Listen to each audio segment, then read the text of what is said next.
Fala pessoal, sejam todos muito bem-vindos a mais um vídeo aqui no canal da Clear. Se você ainda não é inscrito, se inscreve já e vem com a gente que nessa série nós vamos ensinar e dar dicas sobre o que não fazer, ou melhor, como fazer melhor na série chamada Por Trás de um Loss. Eu sou a Pan Semezato, sou analista CNPI desde 2018 e eu tô aqui para mostrar um call que óbvio que deu errado no dia 23 de fevereiro.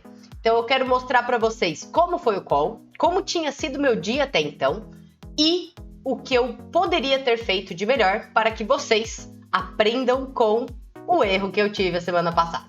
Vamos lá para a tela então.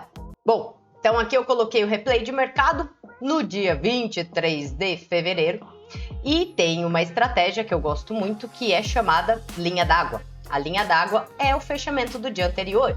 Eu já falei dela num vídeo passado e essa linha d'água é simples, ela funciona como um suporte e uma resistência. Então, abriu abaixo da linha d'água, fechou acima, é compra com stop abaixo da mínima dessa barra.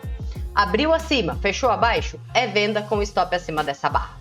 Então, a gente pode perceber que nessa barra 2, que está em execução no momento, ela cruza a linha d'água, mostrando força para compra, mostrando que quer romper o ponto de fechamento do dia anterior. Então, no fechamento da barra, eu vou comprar mercado 2 contratinhos, que é o nosso mínimo, né, para poder fazer RP. Então, o meu stop fica abaixo da mínima dessa barra, então eu tinha aqui um stop de praticamente 300 pontos, a mínima foi no 565, então aqui esse stop seria no 550, e aí pelo menos 285 pontos lá para cima. E aí depois do rompimento, ele começa a enrolar, faz que vai, não vai, até essa inside bar ainda estava confortável essa operação. Começa a andar a favor, já andou 100 pontos a favor, mas ainda não pegou meu objetivo. Como esse é um setup que geralmente a gente fica posicionado por um bom tempo, é um setup mais de longo prazo, vamos dizer assim, para o dia, né? Então você pode contar com esse setup para ficar posicionado, por exemplo, durante todo o dia, que é quando pega a tendência realmente. Eu segurei a operação, mantive o stop original abaixo da barra de rompimento e aguardei.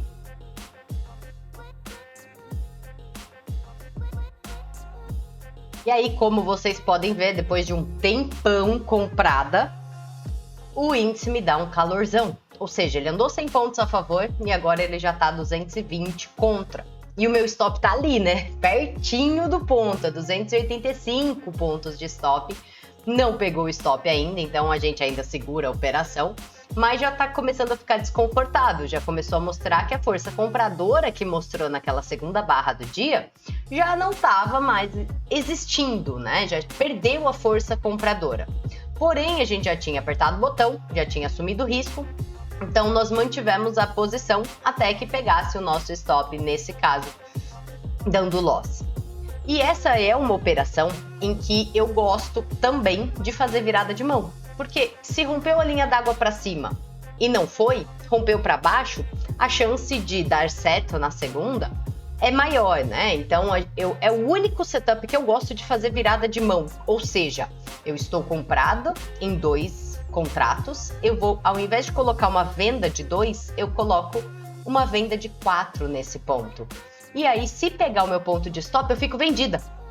Aproveitando que está mostrando que essa linha d'água pode ser para baixo e não para cima. Pois bem, vamos deixar a ordem com virada de mão colocada e aí o nosso stop ficaria pelo menos acima da barra do rompimento ou então, dependendo da barra em que pegar o nosso stop, a gente consegue usar um stop intermediário, tá? Veio pressão vendedora, pegou o meu stop e eu fiquei na posição vendida. E aí eu usei o stop acima desse último topinho traçado, tá? Aqui nessa região dos 810, que foi um pouco acima da linha d'água.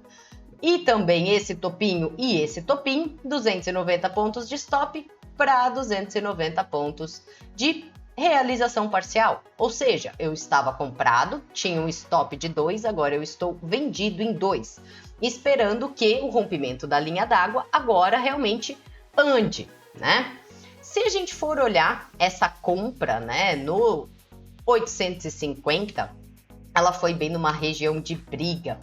Então, se vocês repararem, toda essa região aqui, olha a dificuldade que foi de passar desse ponto por tanto tempo, né?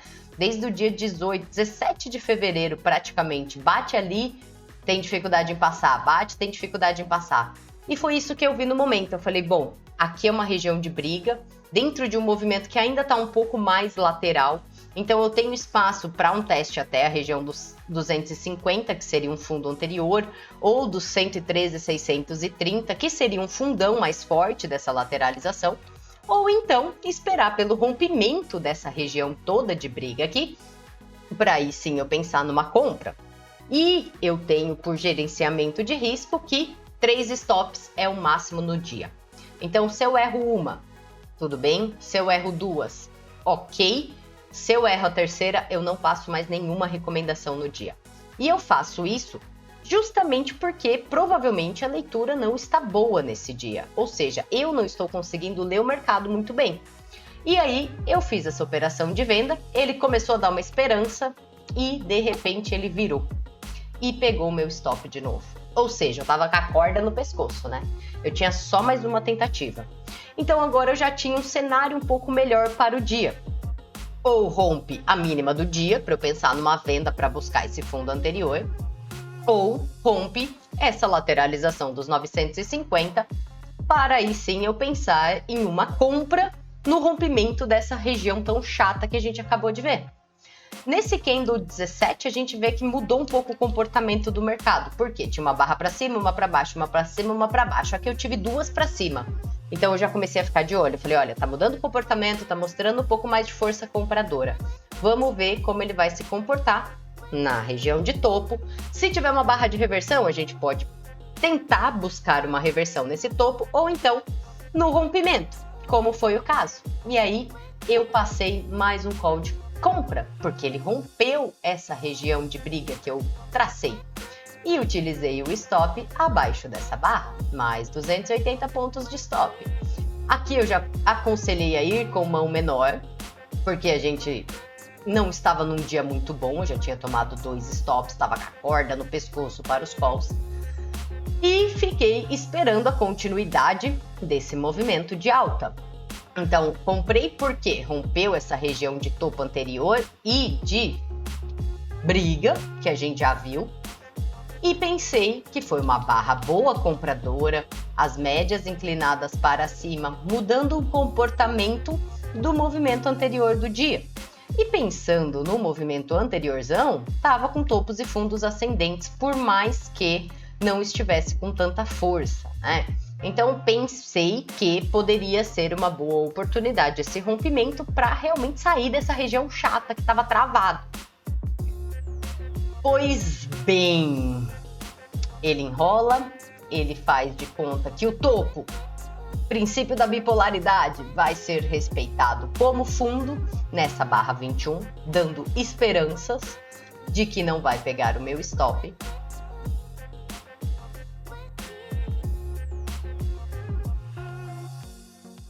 E foram longas meia hora comprado novamente pelo rompimento, que ainda não descaracterizou, porque para ser um rompimento falso, eu preciso do fechamento abaixo da barra de rompimento, mas falhou de dar continuidade. Então, aquilo que eu falei de ter sido um fundo, não conseguiu romper o topo anterior. E agora eu estava mais ainda com a corda no pescoço, ou seja, seria o meu terceiro stop do dia nas recomendações. E o fanfarrão do índice foi lá e pegou o meu stop, me encerrando assim as minhas possibilidades de calls no dia. No decorrer do dia, ele deu sequência na queda, tá? Veio testar o fundo anterior, mas o que ficou de aprendizado para mim, principalmente nessa situação, foi de primeiro call. Eu já falei para vocês o que eu deveria ter evitado, né? Ter olhado lá o passado, que muitas vezes a gente fica de olho só no dia e esquece de olhar se é um ponto muito forte anteriormente. No segundo call do dia, ter esperado romper ou então ter protegido a operação quando fez essa barra boa, ter colocado stop no zero porque estava próximo da mínima dentro de uma tendência de alta. E no caso desse último call, em que a compra foi nessa barra, com o stop abaixo da mínima, eu poderia ter percebido que nós já vínhamos de um mercado que não estava mostrando muita força.